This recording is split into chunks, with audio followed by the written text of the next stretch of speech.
दोस्तों, इन्वेंटोरस knowledge solution इस company का आईपीओ अभी आता हुआ दिख रहा है। डेट क्या होगी, कंपनी का बिजनेस क्या है और लॉट साइज क्या होगा, जीएमपी क्या है, सब कुछ हम पॉइंट टू पॉइंट इस वीडियो में डिस्कस करने वाले हैं। ये कंपनी स्पेशल क्यों है, इसमें रेखा झुनझुनवाला जैसे बड़े इन्वेस्टर का नाम हमें देखने को मिल जाता है। उसके अलावा अगर आप हेल्थ केयर इंडस्ट्री में देखते हो तो इनका जो रोल है वो बहुत इंपॉर्टेंट देखने को मिलता है, क्योंकि इंडिया में अगर आप देखोगे तो पूरी तरह से हेल्थ इंडस्ट्री डिजिटलाइज देखने को नहीं मिलती है। अभी भी बहुत से डॉक्टर्स ऐसे हैं, बहुत से क्लिनिक हॉस्पिटल्स ऐसे हैं जहां पे पूरी तरह से डिजिटलाइजेशन देखने को नहीं मिलता है। वहीं ये कंपनी किसी भी हॉस्पिटल्स को, क्लिनिक को पूरी तरह से डिजिटलाइज करने का काम करती है। इसीलिए अभी इनका बिजनेस आप देखोगे तो कनाडा, ऑस्ट्रेलिया, यूएस में देखने को मिलता है। बहुत से क्लाइंट हैं जो बाहर की कंट्रियों से इनको रिपीटेड बिजनेस देते हुए नजर आते हैं। इंडिया में कोविड के बाद से काफ़ी अच्छी ग्रोथ देखने को मिल रही है। इस इंडस्ट्री को अडॉप्ट किया जा रहा है, डिजिटलाइज किया जा रहा है। हॉस्पिटल्स को बहुत से डॉक्टर्स हैं जो इस सब चीज़ों को, टेक्नोलॉजी को अडॉप्ट कर रहे हैं। तो ग्रोथ का पोटेंशियल बात करें तो आने वाले टाइम पे इसमें काफ़ी अच्छे तरीके से देखने को मिल जाता है। अब दोस्तों, अगर आप बात करते हैं इसका आईपीओ आप कब पर आया है, तो अगर हम आईपीओ की बात करें तो 12 दिसंबर को हमें ये आईपीओ ओपन होता हुआ दिखेगा। उसके बाद क्लोज कब होगा, तो दिसंबर 16 को, मंडे को हमें इसका आईपीओ क्लोज होता हुआ दिखेगा। और सपोज हमने अप्लाई कर दिया, उसके बाद अलॉटमेंट कब होगा, अलॉटमेंट इसका 17 दिसंबर को होता हुआ दिखेगा, ट्यूसडे को। अगर अलॉटमेंट नहीं होता है तो इनिशियल ऑफ रिफंड ये कब होता हुआ दिखेगा, तो 18 दिसंबर को हमें देखने को मिल जाएगा। अब रिफंड कब होगा, जब हमारा आईपीओ में नाम नहीं आता है। और सपोज आईपीओ में नाम आ जाता है तो क्रेडिट ऑफ शेयर हमारे डीमेट अकाउंट में कब आएंगे, तो 18 दिसंबर को हमें ये चीज़ें रिफ्लेक्ट होती हुई दिख जाएंगी। लिस्टिंग कब होगी कंपनी की, तो 19 दिसंबर को इस कंपनी की लिस्टिंग होती हुई हमें दिखेगी। उसके बाद दोस्तों आ जाता है कि हमें अगर अप्लाई करना है तो एज अ रिटेल इन्वेस्टर हम कितना लॉट ले सकते हैं, कितना पैसे की इन्वेस्टमेंट होगी। तो एक लॉट में बात करें तो 11 शेयर हमें देखने को मिलेंगे, जिनका प्राइस आप देखोगे तो जैसे हर आईपीओ का होता है लगभग 15,000 के आसपास, 14,619 प्राइस आपको देखने को मिल जाएगा। अगर आप मैक्सिमम अप्लाई करना चाहो एज अ रिटेल इन्वेस्टर तो 13 लॉट आप ले सकते हो, जिसमें 143 शेयर होंगे। प्राइस की बात करते हैं तो 1,90,000 तक आपको पैसे लगाने पड़ेंगे।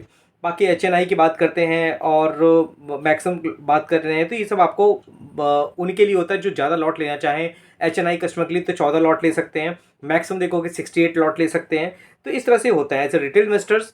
हम जैसे छोटे इन्वेस्टर की बात करते हैं तो उसमें 14-15 हज़ार की इन्वेस्टमेंट देखने को मिल जाती है। हाँ, शेयर होल्डिंग पैटर्न की बात करते हैं तो प्री इशू इसका शेयर होल्डिंग पैटर्न जो होगा वो 69.73 होगा। लिस्टिंग होने के बाद पोस्ट इशू तो इसका जो शेयर होल्डिंग पैटर्न होगा वो 60.61 देखने को मिल जाएगा। उसके अलावा अगर हम बात करते हैं कंपनी की तो उसमें बहुत चीज़ें ऐसी हैं जो हमें फंडामेंटल, जो कंपनी के डिटेल्स है उसको देखना बहुत ज़्यादा ज़रूरी होता है। क्योंकि अगर हम एसेट की बात करें तो इनके पास एसेट लगातार बढ़ रहे हैं। अगर हम मार्च 2022 से बात करेंगे तो इनके एसेट 787 करोड़ के थे, जो कि 988 करोड़ हो गए। फिर 3,000 करोड़ हो गए 2024 में। तो देखिए ईयर ऑन ईयर इनके जो असेट हैं वो बहुत ज़्यादा बड़े लेवल पे बढ़ते हुए दिख रहे हैं। 700 से 900 हुए, फिर सीधे 3,000 हो गए। और सिर्फ क्वार्टर बात करते हैं सितंबर 30 2024 में तो ये 2790 तक देखने को मिल रहा है। रेवेन्यू की बात करते हैं तो 784 करोड़ का रेवेन्यू था, जो कि 1,000 करोड़ का हुआ 2023 में। 2022 से 23 में अच्छी ग्रोथ है। फिर हम 2024 की बात करते हैं तो 1,800 करोड़ का रेवेन्यू आता हुआ दिख रहा है। वहीं क्वार्टरली भी देखोगे ना तो 1,294 करोड़ का रेवेन्यू आता हुआ दिख रहा है। पैट की बात करते हैं, प्रॉफिट आफ्टर टैक्स की, तो वो भी देखोगे 232 करोड़ से 305 करोड़ 22 से 23 में हुआ। फिर 23 से 24 में 370 करोड़ हो गया। क्वार्टरली में देखोगे तो 208 करोड़ का देखने को मिल रहा है यहाँ पर। नेटवर्क भी अच्छी है कंपनी के। रिजर्व देखोगे तो 623 से 800 करोड़ हुए 22 से 23 के बीच में।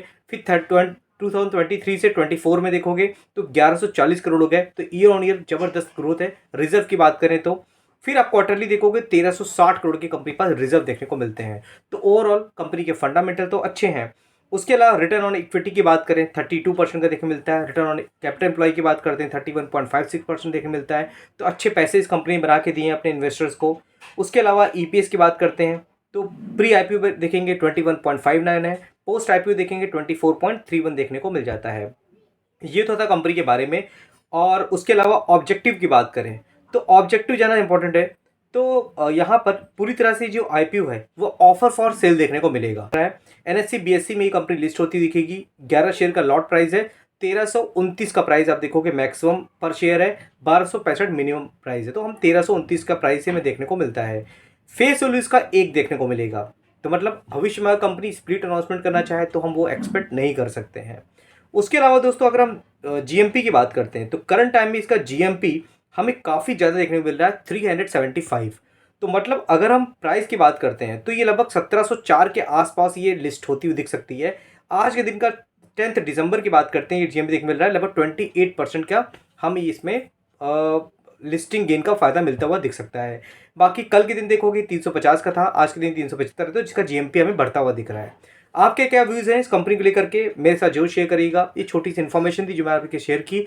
इससे आइडिया क्या लगता है आपको कि कंपनी का बिजनेस कैसा है, हमें अगर अप्लाई करना है तो क्या प्रॉन्स हैं, क्या कॉन्स हैं, बिजनेस वाइज कंपनी का अच्छा है, ये कंपनी के बारे में अच्छा ही है, ऑफर फॉर सेल है, ये कहीं ना कहीं थोड़ा सा निगेटिव चीज़ हो सकती है। किसी भी आईपीओ में अप्लाई करने से पहले हमें पूरी तरह से ड्यू डिलिजेंस करना चाहिए। ऐसा नहीं होता कि किसी भी आईपीओ में आग बंद किया और हमने अप्लाई कर दिया, ये कहीं ना कहीं बहुत ज़्यादा रिस्की हो सकता है। क्योंकि होता क्या है, कोई भी कंपनी आईपीओ लेके आती है उसका मेन मकसद होता है ज़्यादा से ज़्यादा पैसा मार्केट से उठाने का, और शेयर होल्डर्स को प्रॉफिट होगा नहीं, ये भविष्य तय करता है। और अगर हम पूरी तरह से ड्यू डिलिजेंस करते हैं तो हमें भविष्य में लिस्टिंग गेन का फायदा मिलता है, और लॉन्ग टर्म की बात करते हैं तो कंपनियां हमें अच्छे रिटर्न बना के देती हैं। लेकिन वैल्यूएशन कहीं ना कहीं हमें एडजस्ट होती दिखती है, तो लॉन्ग टर्म के लिए हमें क्या करना पड़ता है, स्टॉक को होल्ड करना पड़ता है, और जो होल्ड नहीं कर पाता है वो कहीं ना कहीं लॉस में ही स्टॉक को बेच के निकल जाता है। इसीलिए कहता हूं मैं, कभी भी आईपीओ में अप्लाई करो आपको पूरी तरह से पढ़ने के बाद करना चाहिए।